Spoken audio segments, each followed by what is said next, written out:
Okay, welcome back to the Find Your 20 Coaching Insights Show. I'm your host, Mark Siegerkrop. And if you're a business owner who's looking for more focus, more profits, and more time, then you've come to the right place, because this is the show where I share the top insights from recent coaching sessions with my clients to help you throw out the 80% that's holding you back so that you can build a business that you actually love owning and a lifestyle that you're excited about. That's right. If your business was these 5 super awesome Ted Lasso inspired coasters, look at that. I think we got Ted, we got Rebecca, we got Keely, we got Roy, and we've got Coach Beard. By the way, if you haven't checked out Ted Lasso, I highly recommend it. It's my favorite show ever. But if your business was these 5 coasters, we would set aside 4 of them, because these are awesome and they're going up on my wall. So we're not going to throw them away. We'd set aside 4 of them and we focus on the one that matters most, which obviously would be, in this case, Ted. And we would focus on the one that's most important. But before we get started, I want to share today's featured resource. And this is a resource that I mention fairly frequently, but it hasn't been my featured resource for a while. And that is, and I should have had a copy. Oh, here it is. My book, Find Your 20. My book, Find Your 20. This book, I want to get it in your hands. If you don't have a copy of this book, I want you to get a copy today. And by the way, I'll give it to you for free. Just cover the shipping and handling. Just get it to you. I'll put it in a box. I'll wrap it up nicely. I'll put some other things in there, and you can begin to chase your 20. This book was the focus of my retreat this last week, the Find Your 20 virtual retreat. A lot of what we talked about at that retreat that people paid hundreds of dollars to come to, hundreds and hundreds of dollars, is found in this book. And you can get your copy free by going to findyour20.com/grab your copy to get your copy. And as always, you can get all of the resources mentioned that I recommend at findyour20.com/my best resources. So with that, let's jump in. Let's talk about these tips from this week, the things that I learned. And several of these came from the Find Your 20 virtual retreat last week, which was amazing. By the way, if you weren't there, I'm so sorry you missed it. It was awesome. We're going to have another one coming up in May. I'll be announcing those dates very soon, but the next one will be coming up in May. So if you missed it, don't worry. You'll get another chance coming up next May. But today I want to talk about a few different things that we talked about during the Find Your 20 retreat, and some things that were talked about during coaching sessions that I had earlier in the week as well. And the first one is how to create a great lead magnet. If you've been in online business for any amount of time, you know that a lead magnet is a freebie, a free resource that you give away in exchange for the person's email address. And I was having this conversation with a client last week. We were talking about her lead magnet that she was creating. She said, I just have to decide what it's going to be about. And I said, well, what are the questions that your potential clients that become clients ask you about? What are the things that they want to know? What are the things that they're struggling with? What are their challenges? And that's the key to a great lead magnet. You want to find the thing that your ideal clients are asking already, that they're searching for, that they're Googling, that they're going to YouTube for. Find that thing and create a resource around that. This can be a PDF. It can be a blueprint. It can be templates. It can be a checklist. It can be a video series, an email series. It can be in all different sorts of formats. But the key is it has to address the main challenge or a big challenge that your ideal client would have. And there's a couple other things that I would recommend with that I would recommend considering. One is you want to make sure it has a quick win. So there has to be some sort of win that they get from this PDF, from this video series, from this email series, whatever it is. There has to be a win. There has to be a result that they get from it.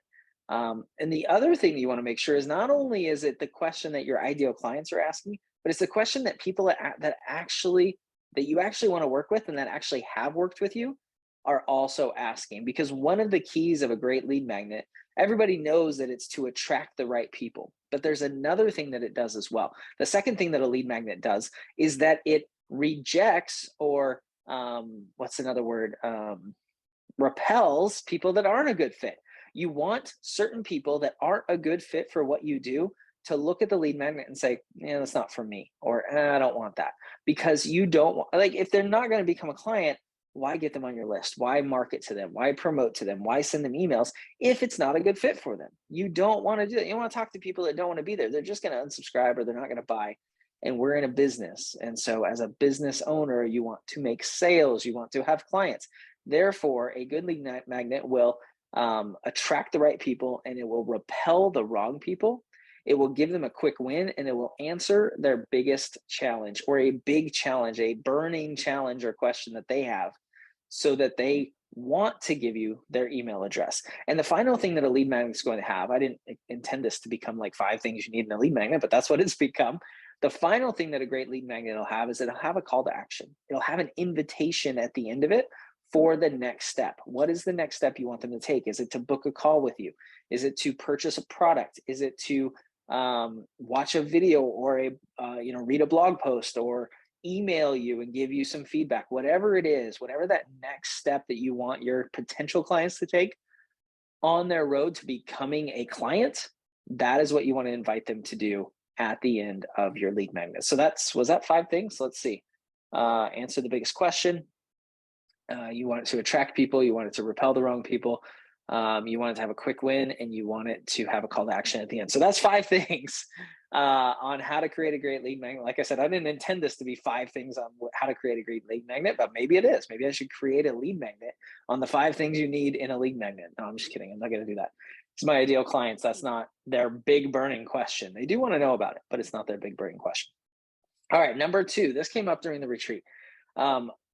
We talked about, and one of the people at the retreat talked about how they were really focusing on a low ticket offer. So like $10 a month.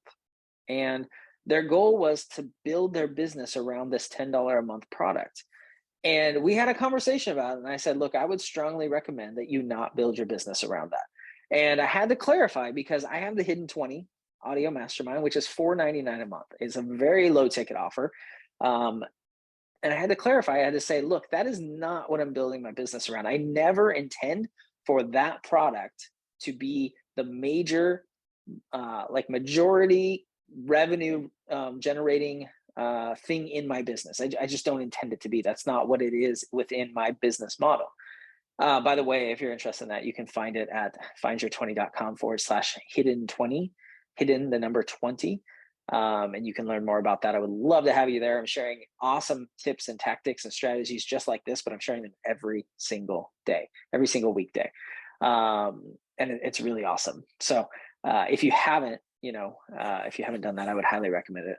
I love it. I think it's really fun. It's fun to share those things with you. But all of that to say, I had to explain that that's not my major revenue generator. And this person at the retreat was saying, so-and-so did this and they got 2,000 people signed up for $10 a month, which is great money, right? That's like what, $20,000 a month? But the problem with high ticket offers is a lot of people start with high ticket. A lot of people start with low ticket offers when they're starting out. And the problem is this person that they had seen that had 2,000 people paying them $10 a month, if you factor in like a 2% conversion rate, you would have to talk to 100,000 people to get your 2,000 people. Or is that 1%? That might be 1%. Anyways, somewhere in there. I'm not good at live math. I did it during the retreat and I can't remember what the numbers were. But you have to talk to a ton of people to get that, because low ticket offers have low conversion rates and you're not making a ton of money. So you have to have a bunch of people. Low ticket offers work really well when you have an established business, an established audience, an established following. Then you can do low ticket offers. But when you start out, the key is to get feedback right away and to generate revenue. So if you're early in your business, you don't have a huge following, start with higher ticket offers. The other thing is a lot of people start with low ticket offers mainly and solely because they are scared to ask for more money. There's a mindset that they're not worth it, that they can't deliver that value, that nobody will take it. And that's something you definitely have to work through.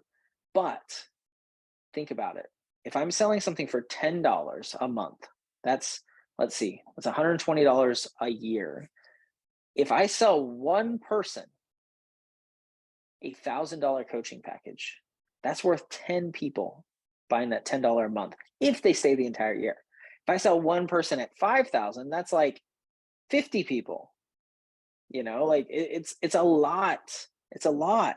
And so it's easier to sell one person than it is to sell 50 people. So when you're starting out, start with higher tickets, start with higher priced products and services. And one of the keys and one of the great things to do is to start out with one-on-one. A lot of people don't like doing consulting and coaching.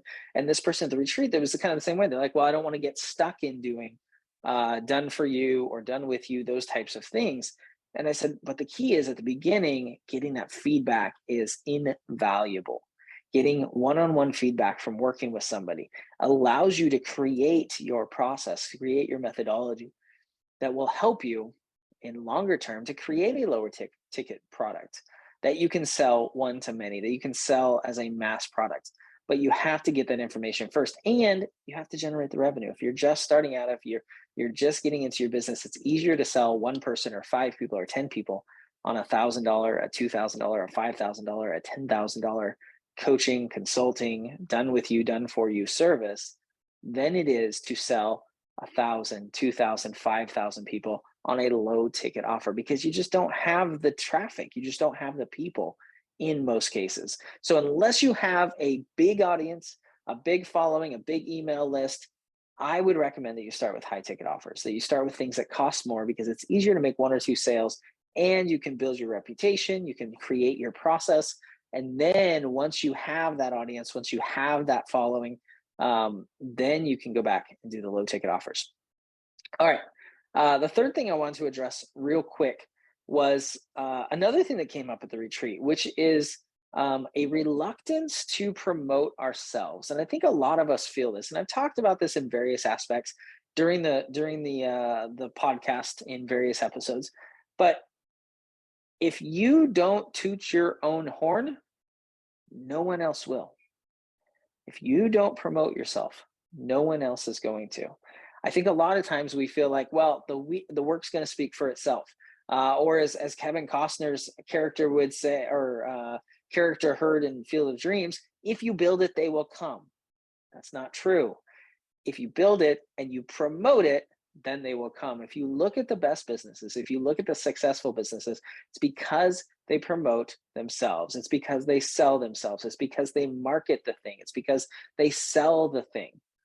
That's the key. And it's uncomfortable for us sometimes because we don't want to seem like we're bragging or those types of things, but you have to promote yourself. If you're a creator of some sort, you create like graphics or photography or any of those types of things, you have to have a gallery. You have to have some place where people can see your work.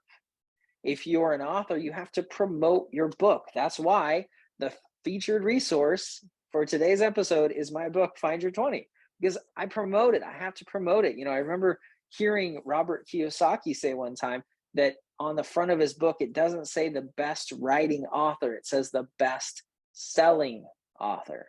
That is the key. He sells, he promotes, and that's what makes him successful. You can't just do something really well and hope that somebody finds out about it.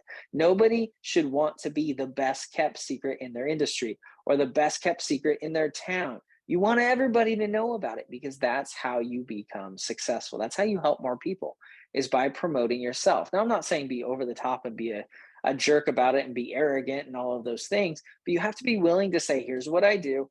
I'm good at what I do. Here's what my clients say. Here's what my customers say. Here's why you should buy it. Here's why you should work with me. And when you do that, then you'll attract more clients. And then sooner or later, it does start to, pick up on its own, and you get other people, writing reviews, posting about you, sharing your content, referring you. But you need to always keep in mind that you need to promote yourself. You need to promote yourself. If you don't promote yourself, then no one else will, because they won't know about you. So how are they going to promote you if they don't know about you? So make sure that you're taking time to promote yourself, even if it's a little bit uncomfortable. Okay, so that is the 3 tips for this week. Thank you so much for listening. Like I said, today's featured resource is my book, Find Your 20. You can get a free copy, a free physical copy in the mail by going to findyour20.com/grab your copy. cover the shipping and handling, and I'll get the book to you along with some extra goodies within the book, within the package. And I can't wait to get that to you. And by the way, the shipping and handling actually costs less than if you were to buy it on Amazon. So make sure you go to findyour20.com/grab your copy to get that. And as always, if you haven't yet, please leave a rating and review for the podcast on whichever podcast app that you listen to the show on. It helps others to find the show. It helps them to enjoy it. And that's you helping me to promote this podcast and share these tips with others so that they can utilize them in their business as well. So until next time, get out there and chase your 20.